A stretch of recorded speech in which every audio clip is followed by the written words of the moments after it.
Good afternoon. This is Chandra Easton here from Star Astrology Healing, Esoteric Astrologer. I wanted to speak to you. This is a bit of an abridged version of the talk that I gave a couple of months ago on the courage of the heart. And the courage of the heart is the name that I've given to the total solar eclipse that we had on the 4th of December 2021. We are living in momentous times, known esoterically as the Great Change. You may not be aware that there's a bridge between the two mighty epochs of the age of Pisces and the age of Aquarius, and we're heading towards the age of the heart. But in order to get there, across this bridge, we just need better behaviour on Earth. We need humanity to treat each other and the Earth well. It's very, very tumultuous times all over the Earth. Many people are having trouble sort of being dragged by invisible forces, trying to find the position where they stand in the integrity of the heart. This is a global issue. You could say that humanity have reached a crossroads, a mighty, mighty crossroads referred to as the Great Change. This crossroads that's occurring, it's occurring because we evolve on this planet according to a greater plan. And there is a plan, and there's a divine plan, and I'm not talking about a religious plan, I'm talking about a plan for the evolution of all of humanity, irrespective of what your spiritual or religious beliefs are, where we can make this world a better place, where we can respect the earth in each other and come from the heart. And so there are forces at work that we're not aware of, but the greatest force at work that we need to deal with is our free will. Okay, so I'm using mundane and esoteric astrology, and we did have this fabulous eclipse on the 4th of December 2021, and it was at Antarctica. So not many people were able to see it, but the solar eclipses, they're a roadmap for humanity. And the time that we're living in now is not just the end of the age of Pisces, but it's also the end of a great year. That's 25,772 years. Wrap your head around that. That's 12 great ages. And here we are as humanity standing on the very cliff of the end of the age of Pisces and the very cliff of one great year, and we need to evolve spiritually and move out of a circle, out of a rut, out of harm, into a better way of behaving and treating each other and the planet. It is an opportunity for everybody to birth ourselves into higher consciousness, but as any mother will tell you, birth is not an easy business, and out of birth, great effort is required in order to birth this consciousness and evolve collectively as the human species. Whenever we're talking about the birth experience, this is known as the first initiation.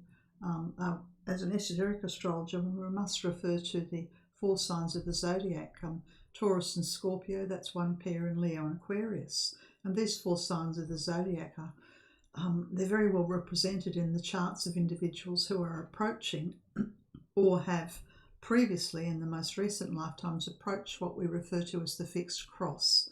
The fixed cross is an astrological term for living a life of commitment to making the world a better place and using our free will in a way that's harmless to the greatest capacity that we have.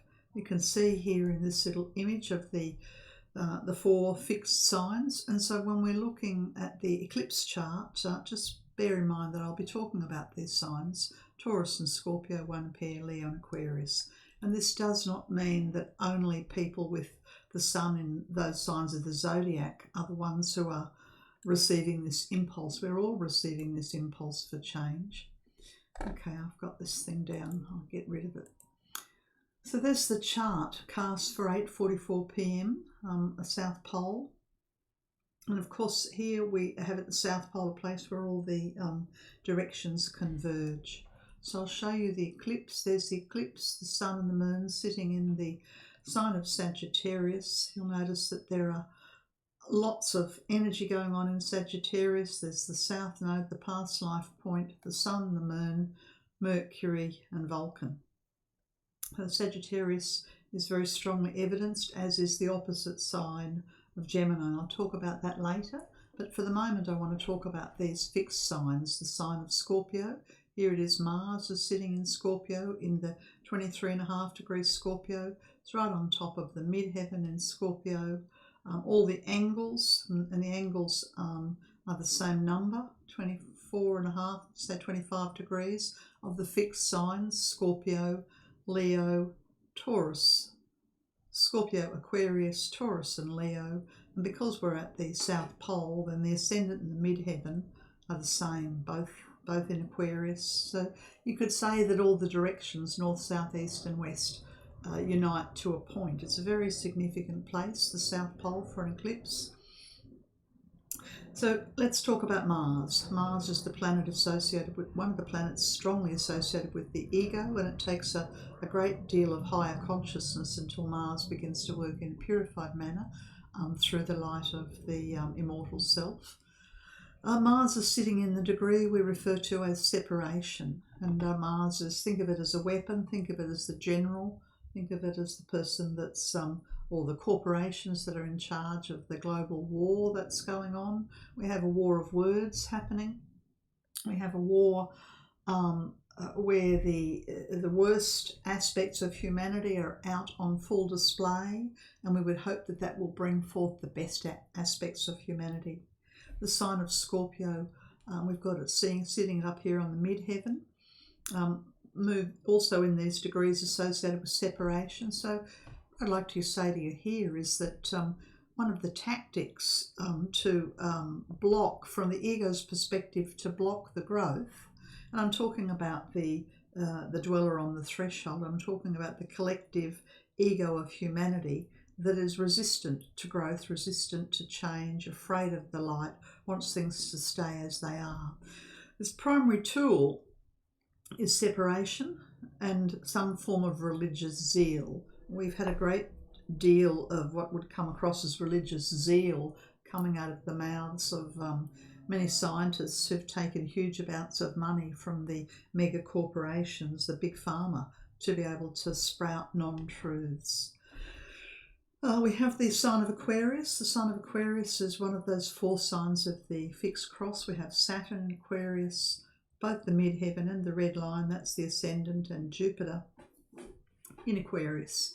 And the battle that's going on effectively is between, this is the red line here, between Mars, which is sort of like the first line of attack or defense, attacking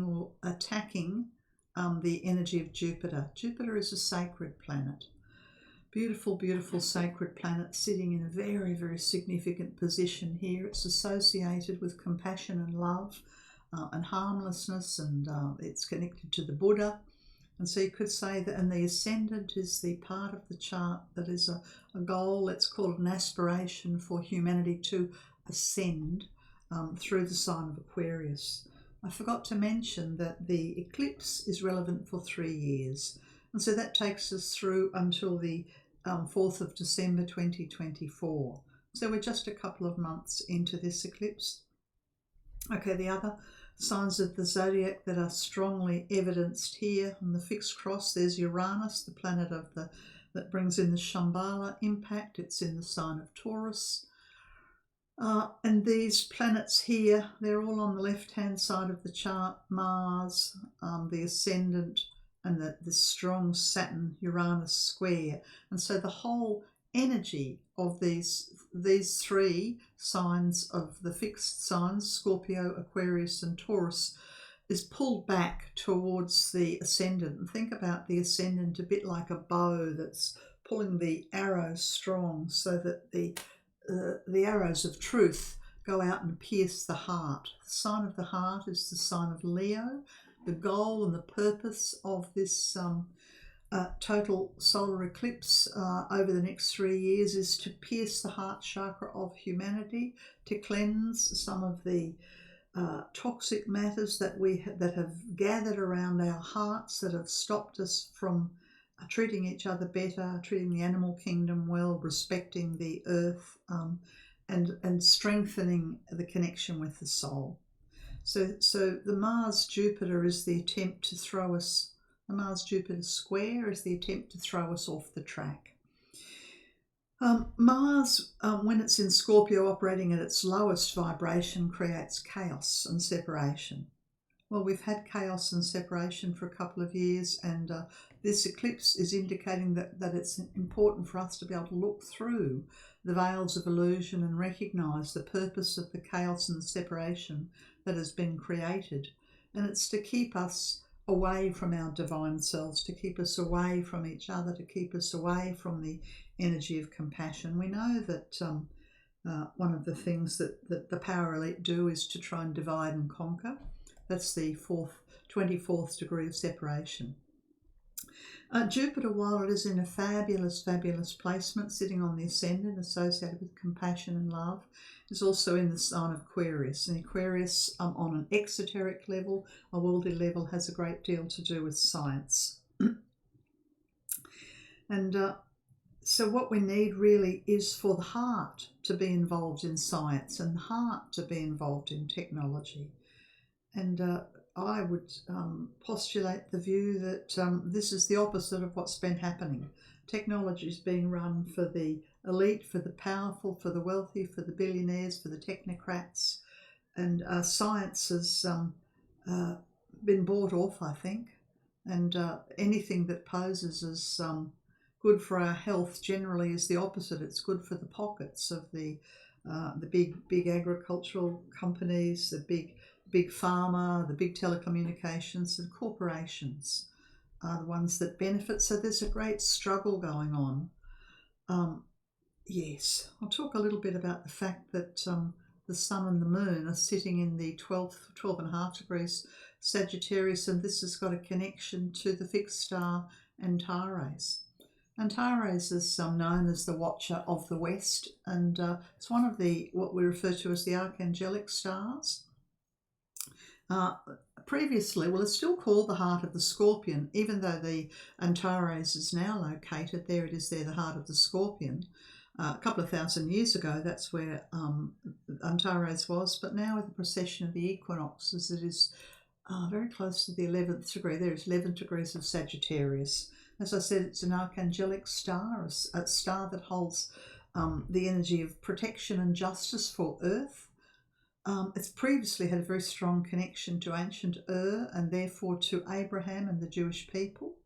And whenever there's an eclipse that activates this part of the chart, then issues to do with the Jewish and the Arabic people arise. So we could expect that somewhere in the next 3 years, a bit shy of 3 years, we'll have big issues around the Jewish and the Arabic people, Muslim people, and we need to choose carefully the path of peace or the path of war. Previously, when we've had eclipses around this fixed star, hatred between the East and the West has arisen. Hatred and the white people oppressing the black people or the other coloured people. We've had hatred emerging around Christians and Muslims. And what we've seen now, just in the last couple of months, is that we have a global hatred. And I refer to the predatory elite, the power brokers that are pulling the strings, and that they're directing their hatred towards humanity en masse, and they're using the tools of scientific lies, and they're using the tools of control. They're using the tools of divide and conquer, separation. They're using the tools of distortion of facts, and there's war happening. These are tools of harm and separation, and the archangelic energy from Archangel Uriel is therefore important that we call upon this energy. Yes. Let's have another look at the chart. There's just so many things to talk about. I was talking about the eclipse up there. Mars is halfway between Mars and the eclipse is the past life point in the sign of Sagittarius. I'll talk about Sagittarius a little bit more later, but suffice it to say that when the past life point sits high on the chart here in the midheaven, in fact you could say it's on all the angles because there's no north, south, east or west at the South Pole, then the old karma of humanity is raining down upon us. So whatever the karma is of your nation, of your race, of your country, of your religion, that karma will be manifesting. And it'd be lovely if we had some positive karma manifesting, but what we're seeing at the moment, it's like having a garbage bin tipped all over oneself. And there's no point going, why has this happened to us? Poor me, poor us, poor my country. What we have to look at is recognise that whatever it is that is occurring in your country, it's extremely karmic.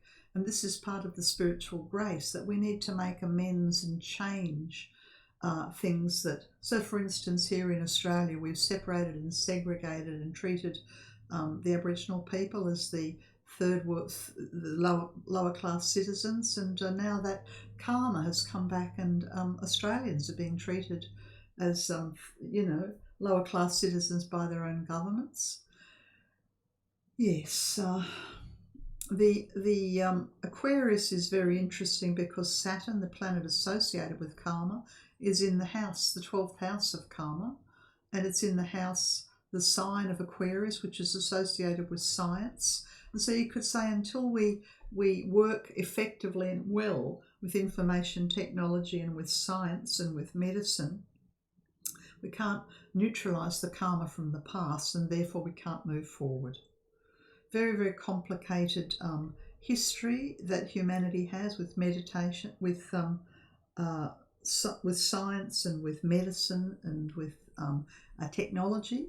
And we have to be extremely, extremely careful how we use these avenues, because they're of the fifth ray, and this is how Atlantis came to nothing. It was the misuse of data and the misuse of the sciences of the time. So we've got a bit of a rerun going on, and yes, and it's always difficult when Saturn sits in the 12th house, because the karma, it's like having 10 knots, and you undo one and there's another one, and you undo one and there's another one. Okay, what else would I want to talk to you about? Did I mention that we're in the middle of the great battle, and the great battle is between Scorpio and Leo, and I was talking about that square between Mars and Jupiter.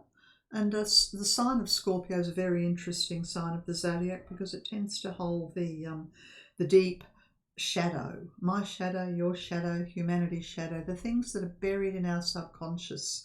And in order to move forward through the door of the heart, that's the sign of Leo, we need to bring our shadow issues up so that we see them for what they are. So rather than looking outside of us and going, there's a war on, there's an enemy out there, and it's true that there is a lot of darkness being directed towards humanity, but the way we can purify that is to look in the mirror of our own face and see what are the 9 heads of the Hydra. I've done lots of teaching around this. You'll find that on my website.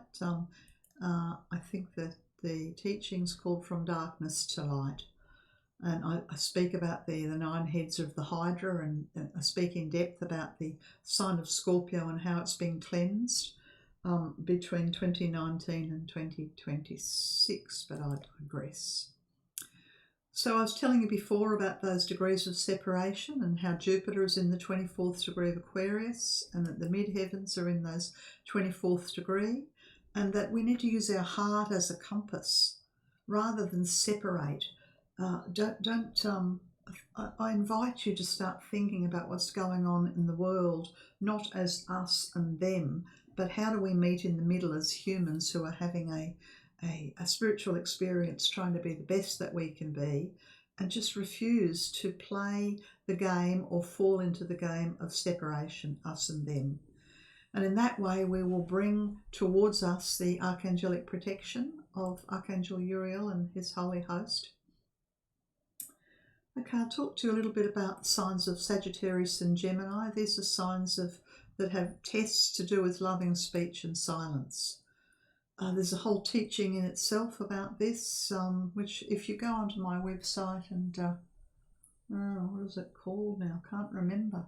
The Labours of Hercules, I think I did it in 2020. I did a month-by-month evaluation of the Labours of Hercules, and you could do well to revisit the ones of Sagittarius and Gemini. And here we have the archer, the Sagittarian archer, and he's got the arrow that I was talking about before, and he's shooting at what are referred to as the Stymphalian birds. This is the Greek mythology. And the Stymphalian birds are the negative speech, the harmful speech, it's the gossip, it's the lies, it's the propaganda, it's all over the television, it's all over the print media. Certainly here in Australia, the journalists are complicit by their silence. They've been silent when they needed to speak. So we can target our own. And what I mean by that is just be mindful of your speech. Be mindful of your speech that can be harmful, your thoughts that can be harmful, and speak what is true and what is coming from your heart, but don't do it in an us and them manner. Yeah, there are no us and them. There are simply humans trying to uncover the lies and the delusions that are going on to find the wisdom of the heart. So we know that there is a battle and that truth is the first casualty of the battle. The eclipse is in Sagittarius, the South Node, the past life point. And when I talk about Sagittarius on an exoteric level, I immediately think of the religious wars, and I think of the Crusades, and I think of the 500 years worth of the persecuting of women in the name of God. I think of all of these things. They're all connected to the religious fanaticism that has distorted and contorted truth to its own ends. And we're having a 21st century version of this that's going on right at the moment. We have Mercury up there, and we have Vulcan. I'll talk about Vulcan a little bit later. Sagittarius is the past point, but the goal and the way forward is the North Node and the destiny point. That's the Earth in the sign of Gemini. Gemini's got a great deal to do with uniting the heart and the brain. And when I talk about the brain, I'm really talking about the higher mind, which is the tool of your soul, not the lower mind, which is the tool of the ego. So our purpose is to find and to build a bridge between the heart and the higher mind. Now let me go back. Can I go back, Chandra? There it is, to Neptune. I forgot to talk to you about Neptune. Neptune's sitting there in Pisces with a very strong square. That's the red line through to Vulcan. If you're not aware of Vulcan, it's one of the crucial planets for the times, part of esoteric astrology.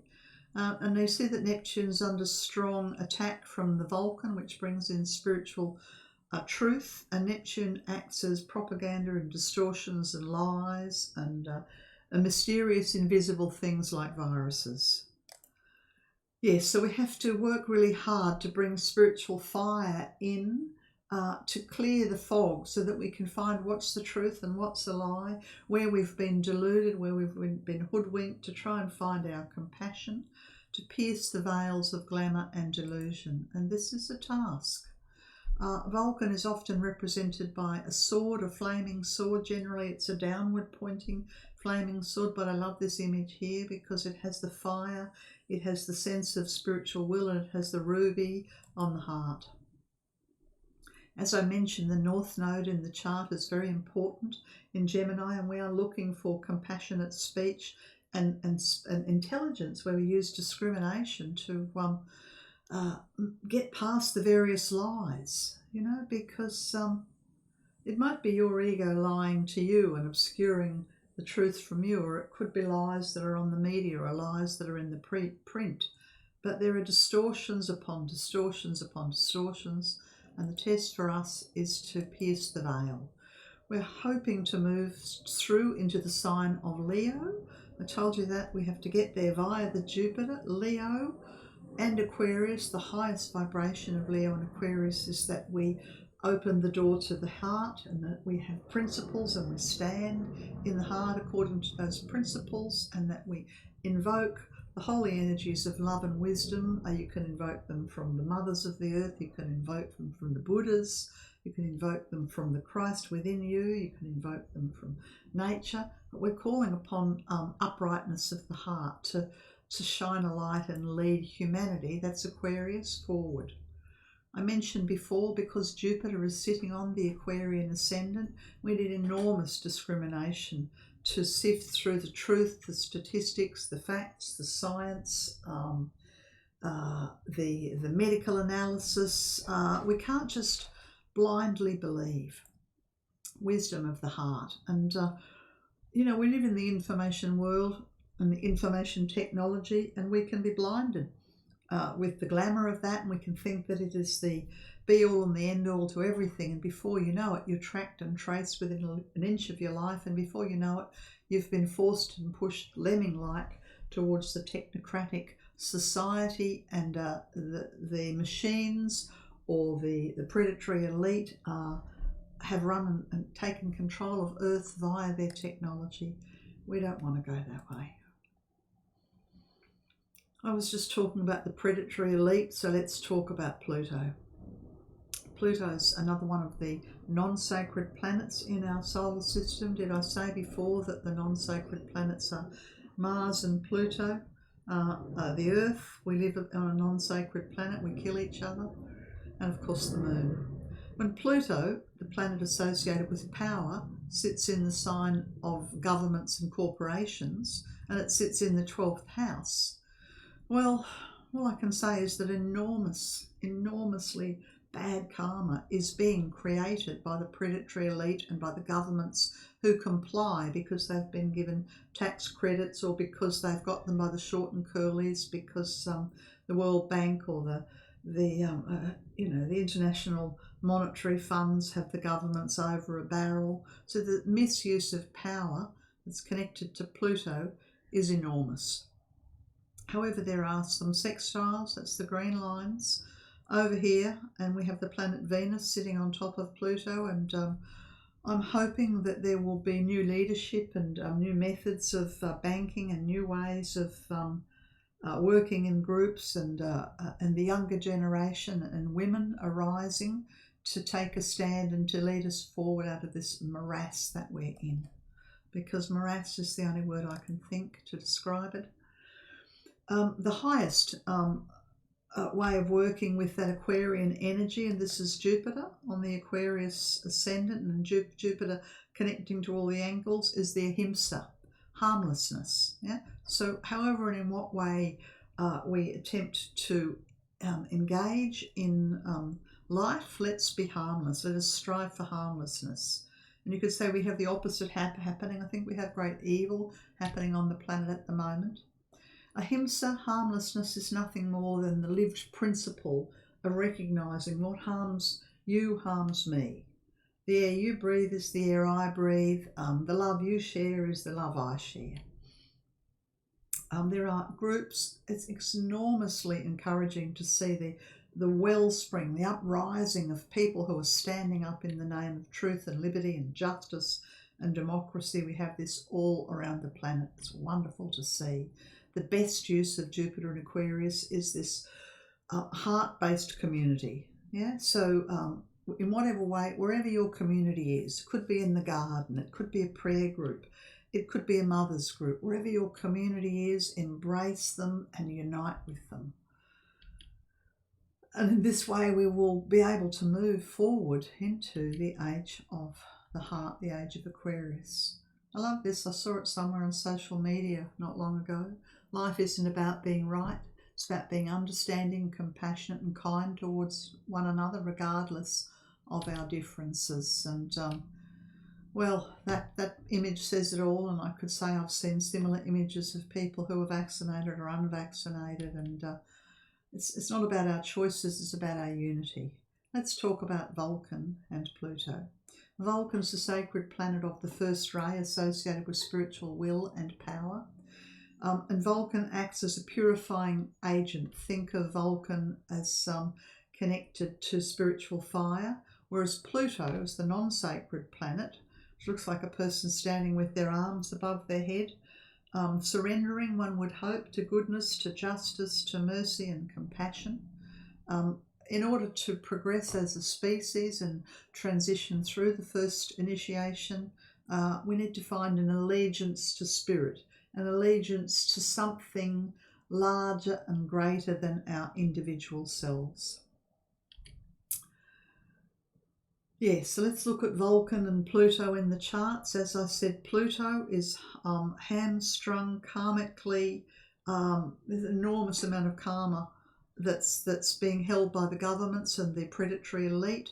But the question that I would ask you to contemplate is, have you handed over your power to a corporation or a government or a group or a body, and are they using it against you? And if the answer is yes, then take it back. Find a way of stepping out of the toxic systems where, look, we've had for decades really investigations into corruption and banking corporations in Australia, and nothing comes of it. We do not have a standard in Australia for the ethical, so that we can shine a light on corruption. Why don't we have it? Because the politicians won't pass the legislation. All the Australians want it, but it suits the politicians to not have an anti-corruption board where they are investigated. So they're misusing power, they're misusing money, they're doing it through secrecy, and they've effectively taken the power of the citizens of this country, and we've allowed that. So take it back. Vote with your feet, vote differently, move your money out of the banks. Here's Vulcan. I was talking about Vulcan, the spiritual fire going into the words and into the media, the print media, the websites, the podcasts, so that truth is revealed. It's human nature to become very attached to our own point of view and then go to war over that. So let's not go to war with anybody. Let's recognise where we've deluded ourselves, where we've been complacent or complicit, where we've taken the easy path out, where we've separated. If we can work on ourselves and find our own integrity, our own truth, our own wisdom and our own empowerment, this will move humanity forward. We are in a war of words all around us, but we don't have to participate. The goal is to gain control of our data, to have information control. This is being done through 3G, 4G, 5G, the Internet of Things, the devices that you're carrying, the injections that have nanotech, nanobot in them that fundamentally change the DNA. Yes, so search within you to find discrimination. Question everything. Absolutely question everything. Call upon the spiritual energy of Sagittarius, of Vulcan in Sagittarius. Let's question the governments, question the scientists, question the medical fraternity. Follow the money. Who's being paid what to tell lies? Yes. Vulcan has an association with spiritual fire, and the highest mythology for Scorpio is a phoenix. Yeah, and I love this sort of fiery phoenix energy here, because that's where we can go. We can be liberated if we take off the masks that blind us and see what's in front of us. Really and truly see. I would certainly much rather do that than have the fire of the earth and of the ring of fire erupting and causing global mayhem. I have talked about the misuse of power and about Pluto sitting in Capricorn in the 12th house. Many people feel disempowered and they feel that the problems are too big, they're too hard, they're too difficult, so the simple method is compliance. We know that when we comply with bullies and we comply with overlords, then they swell up and they become bigger and larger and more powerful. It's, what is it, the Second World War, we had the Nuremberg court cases. We understand that you don't give in to bullies and that you don't allow power to be taken from you. The way we work with Pluto is to align with the spiritual power, with the divine within, and call and stand with the light within your heart. This is the way to reclaim power. There's the Pluto, and of course this isn't easy because Saturn, the sign of the group and the herd in its lowest vibration is Aquarius, and it's also got a lot to do with the sign of Cancer, which has been there in the Himalayan eclipse of middle of 2020. we had an eclipse in the sign of Cancer that incidentally is still running. Yeah, so we need to separate ourselves from the herd mentality and think for ourselves and get our Saturn out of the 12th house. We have, karmically, we have a great amount of work to do, and this requires great effort and great commitment. And the best way to do this is to find like-minded people and work with them. We are at the end of a great year. We are in the midst of what we refer to as the Shambhala impact that comes through from the avatar of synthesis. This is a huge subject. I can't go into it now. Just to suffice it to say that the holy ones, the spiritual hierarchy of Earth, are looking very, very, very, very carefully at the karma that humanity has created in the past and how much of that we are willing to deal with. And we literally have until December 2024 to resolve some of this karma. Saturn has been moving through Uranus for the last couple of years, and you know, there's revolution afoot, there's light afoot, there's change afoot. I refer you to the teachings From Darkness to Light. There are 3 teachings about that on my website. We are in such momentous times, and I think it's very, very important that we take personal responsibility to pick up and own and change our karma. Don't allow your governments or the bureaucracies or the corporations to be in charge of the human karma.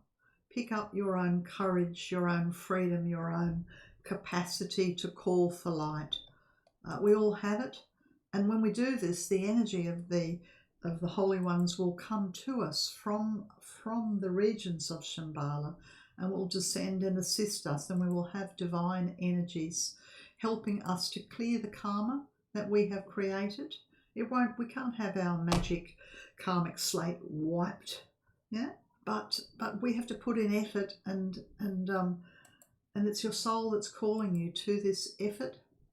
The purpose is justice for all. There is no punishment here. And I would like to finish this talk speaking to you about courage. And this is a quote that's come from my spiritual teacher, the Lady ANTARES, from the Living Word of the Hierarchy. You can find that book and the links to that in the end of this teaching. There'll be references there. This is from the 15th of October 1992. And it's a teaching on courage. How can you walk the path without courage when the one you will meet on your way towards Maitreya is yourself, in hundreds of appearances and disguises? To face yourself demands the strongest courage, the strongest faith, the strongest steadfastness. So this is what we're up against. It's the darkness and the shadows within each of us, and if we're able to work with that, then change will come. There's some of the links there from the Lady ANTARES, other links that I've used for various images, links to do with the eclipse. You can go to my website, starastrologyhealing.com. You can search From Darkness to Light. You can search about archangels. That's all. Bye for now.